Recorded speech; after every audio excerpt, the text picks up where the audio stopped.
But apart from the young prince's eager courtiers, in the state broadcaster especially, how is Trudeau's let them eat cake style going down with severely normal people who have to pay these taxes? Maybe a few postal codes outside of the Montreal, Ottawa, Toronto political beltway? Well, let's ask no one less than the Liberal Member of Parliament who chairs the House of Commons Finance Committee. He's an old-timer, Wayne Easter. He's been the MP for a Prince Edward Island riding for 24 years. It's a small riding in terms of population, only 35,000 citizens, so only about, what, 10,000 families? He probably has met every single family in his riding. There's only 10,000 of them. He's been there 24 years. And he says Trudeau's tax announcement triggered an unprecedented backlash from his constituents. Let me quote.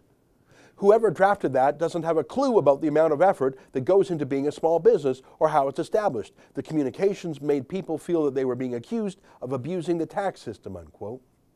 Right, the communications. Like this communicator? A large percentage of small businesses are actually just ways for wealthier Canadians to save on their taxes. Here's another Liberal MP, Julie DeBrussen from Toronto. She listed 3 pages of concerns about the tax grab, and she published it in a public letter. To say these things within the confidences of Liberal caucus meetings takes some courage. Trudeau and Gerald Butts don't have much time for dissenters in the Liberal Party. They routinely blacklist people who are offside from them. So it's brave enough to say these things in secret, but DeBrussen and Easter said their criticisms in public. It's got to be bad for them on the home front to risk the wrath of Gerald Butts for that.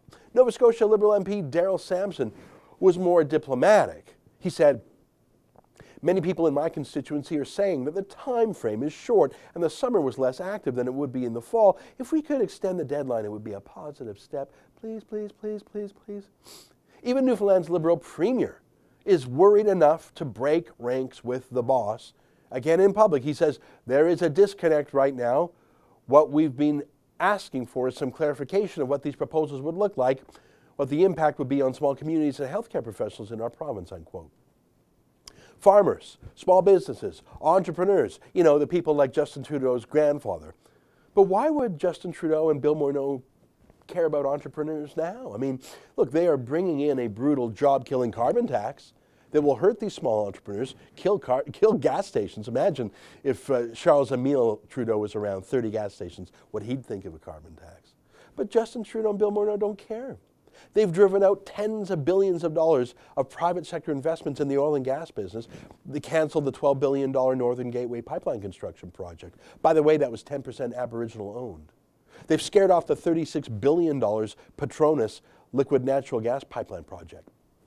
They're clearly abandoning the huge Energy East pipeline project. What's that, $12, $15 billion?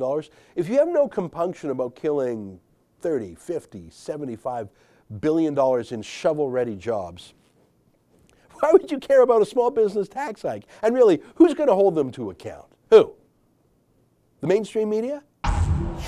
That's an excerpt from my daily TV show, The Ezra Levant Show. Normally it's behind a paywall, but I thought you'd like this video, so we put it on YouTube. If you want to subscribe to watch the daily show every day, including always 2 interviews a day, and I read my hate mail, just click on this screen and become a premium member.